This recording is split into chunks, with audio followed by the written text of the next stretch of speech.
প্রিয় দর্শক আসসালামু আলাইকুম। আজকে আমি আসছি একটা খামারে। এই খামারে আসলে প্রোডাক্ট শেডটা হচ্ছে দেখতে পারতেছেন, এটা প্রোডাক্ট একটা মোটা তাজা শেডের খামার। আসলে আপনারা আজকে আমি জানাবো যে কোন টাইপের গরু কিনলে বা কতদিন পালন করলে এবং কিভাবে খাওয়ালে সম্পূর্ণ কাজ করলে আপনি গরুকে মানে ৬০ থেকে ৬৫ দিনের মধ্যে মোটা তাজা করতে পারবেন। হ্যাঁ, এই বিষয়ে আজকে আমি আপনাদেরকে বিস্তারিত জানাবো। সম্পূর্ণ ভিডিওটা মানে না টেনে আপনারা সম্পূর্ণ ভিডিওটা দেখবেন। ধন্যবাদ সবাইকে। তাহলে আমরা আসি মূল কথায়। যখন আপনি মোটা তাজা করবেন, মোটা তাজা করার প্রথম কাজ হচ্ছে প্রথমে হচ্ছে গরুটাকে নির্বাচন করা। আসলে আমি কোন টাইপের গরুটা কিনলে আমার গরুটা আসলে মোটা তাজার জন্য আমার হচ্ছে বেস্ট হবে। এর জন্য আপনাকে চিন্তা করতে হবে অবশ্যই মোটা তাজার জন্য যখন আপনি গরুটা ক্রয় করব তখন হচ্ছে ২ থেকে ২.৫ বছর, মানে কি ২ বছর অথবা প্লাস, ২.৫ বছর হলেও সমস্যা নেই। ২ বছর প্লাসে যদি আমি গরুটা ক্রয় করি তাহলে এই গরুটা থেকে কিন্তু আমি অনেক ভালো বেনিফিট পাবো, মানে কি ভালো ফলাফল পাবো। এই গরুটা আমাদের দ্রুত মোটা তাজা হবে। এক নাম্বার এটা গেল। ২ নাম্বার যেটা আমি করবো, মোটা তাজা গরুটাকে অবশ্যই এই যে গরুটাকে যে আমি নির্বাচন করবো, এই গরুটা ক্রয় করার সময় আমি দেখব গরুটা যাতে হালকা রুগ্ন থাকে, শুকনা থাকে। যদি আমার গরুটা মোটা তাজা থাকে, একদম মোটা তাজা থাকে, তাহলে কিন্তু এটা থেকে আমার লাভ হবে না। হ্যাঁ, এই জন্য শুকনা থাকবে, রোগা যাতে না থাকে। হ্যাঁ, রোগা শুকনো থাকবে। নিয়ে আসার পরে কি তাহলে শুকনো থাকে। হ্যাঁ, এবং গরুটা দেখতে হবে এইটা গরুটার আগা চিকন, পাছা মোটা হইতে হবে।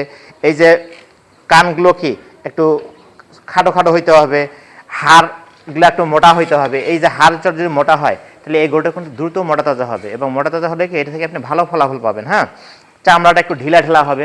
অনেক গরু আছে দেখবেন আপনি চামড়া টানলে ঢিলা ঢালা নাই, লুজ, একদম একদম রোগা গরুকে নেওয়া যাবে না। হ্যাঁ, দেখতে হবে যে এই যে মানে নাদুস নুদুস থামুর থুমুর যে গরুটা আছে, এই গরুটা কিন্তু আপনি ভালো বেনিফিট পাবেন।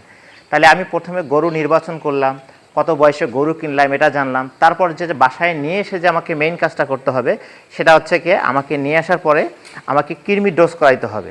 আমি বাসায় গরুকে নিয়ে এসে মোটামুটি হচ্ছে ৭ দিন ওয়েট করাবো। ওয়েট করার পরে আমি তাকে কমপ্লিট কৃমি ডোজ করাই নিব। একটা কমপ্লিট কৃমি ডোজ করার পরে হচ্ছে কি আমি তাকে লিভার টনিক, জিঙ্ক, আমাদের যে যে সাপ্লিমেন্টগুলো দরকার, ভিটামিন, এগুলা দিব।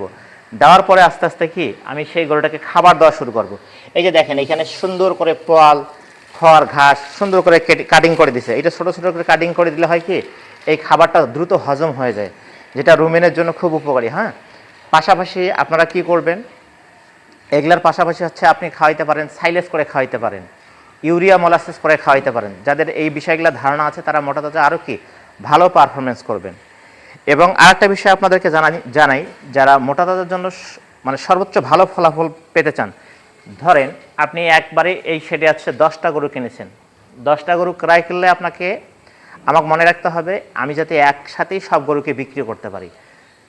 এমন হতে পারে যদি আপনার 2-3টা গরু বা মানে বিক্রি করতে যায় 2-3টা গরু একটু কম লাভ হয়, তবু আপনাকে বিক্রি করে দিতে হবে। কারণ হচ্ছে কি আপনি 60-65 থেকে বা 3 মাসের পরে যদি আপনি রাখেন, যে খাবারটা আপনি খাওয়াবেন কোনো লস হবে না, কিন্তু আপনার খাবারটাই লস হয়ে যাবে। হ্যাঁ, আর একটা বিষয় মাথায় রাখতে হবে, মোটা তাজার জন্য আপনি যে ঔষধে খাওয়ান না কেন, ঔষধের পাশাপাশি হচ্ছে খাবার মেইন।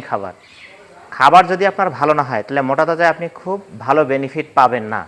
মনে রাখতে হবে এই যে এগুলো হচ্ছে আঁশ এবং ফাইবার জাতীয় খাবার। ঘাস এবং পোয়াল হচ্ছে আঁশ এবং ফাইবার জাতীয় খাবার। এটা গরুর জন্য কিন্তু একদম উপকারী খাবার, মানে এটা লাগবেই। আঁশ এবং ফাইবার জাতীয় খাবার না দিলে গরুর কিন্তু রুমেন ঠিক থাকবে না, পাকস্থলী ঠিক থাকবে না। হ্যাঁ, এর হজম শক্তি বাড়বে না।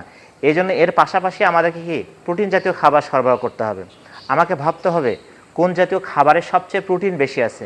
হ্যাঁ, এই খাবারগুলো আমি কি যদি বেশি বেশি দেই তাহলে হচ্ছে কি আমার মোটা তাজা কিন্তু সবচেয়ে ভালো হবে।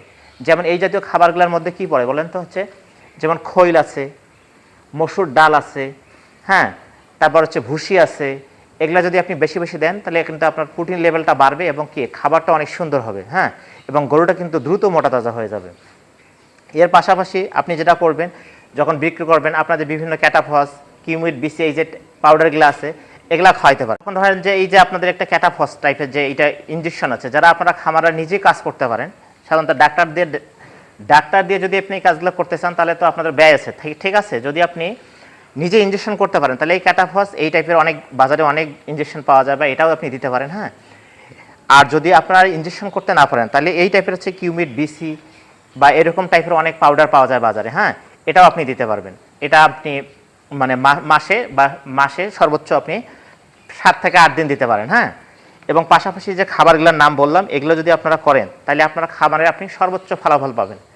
আরও একটা কথা বলি যে খামার কিন্তু গরুতে আপনার একটা সৌন্দর্য একটা বিষয় আছে, হ্যাঁ।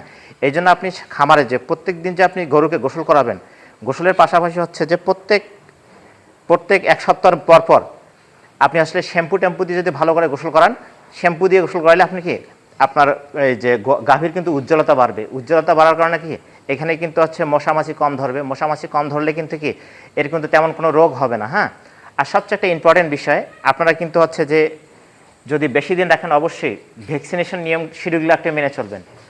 আরেকটা বিষয়, খামারে যখন নতুন গরু ঢুকাবেন এই ঢোকার সময় অবশ্যই কোয়ারেন্টাইন মেনটেন করতে হবে আপনাদেরকে।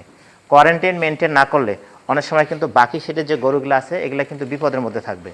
কীরকম, একটা গরু বাজার থেকে নিয়ে আসলেন, নিয়ে আসার পর অবশ্যই আপনাকে আলাদা জায়গায় রাখতে হবে। এটা আপনি বাইরে আলাদা জায়গায় আপনি সম্পূর্ণ কৃমি ডোজ করে প্রায় 10 থেকে 12 দিন যাওয়ার পর তারপরে আপনি কিন্তু মেইন খামারে আপনাকে ঢুকাইতে হবে। যদি আপনি এটা না করেন তাহলে কিন্তু আপনার খামারে আপনি লস হওয়া যাওয়ার সম্ভাবনা অনেক বেশি থাকে, হ্যাঁ। তাহলে আশা করি এভাবে যদি আপনি গরু পালন করেন এবং খাবারগুলো মেনটেন করেন এবং ওজন অনুপাতে যদি আপনি খাবার দেন এবং প্রোটিন মিনারেল এবং এগুলো সবগুলো যদি আপনি ভালোভাবে মানেন, হ্যাঁ, তাহলে দেখবেন আপনি আপনার খামারকে আপনি কি দ্রুত বৃদ্ধি করতে পারবেন, হ্যাঁ। এবং সেই সাথে আপনার কি ফলাফলটা অনেক ভালো হবে। ধন্যবাদ সবাইকে ভিডিওটি দেখার জন্য।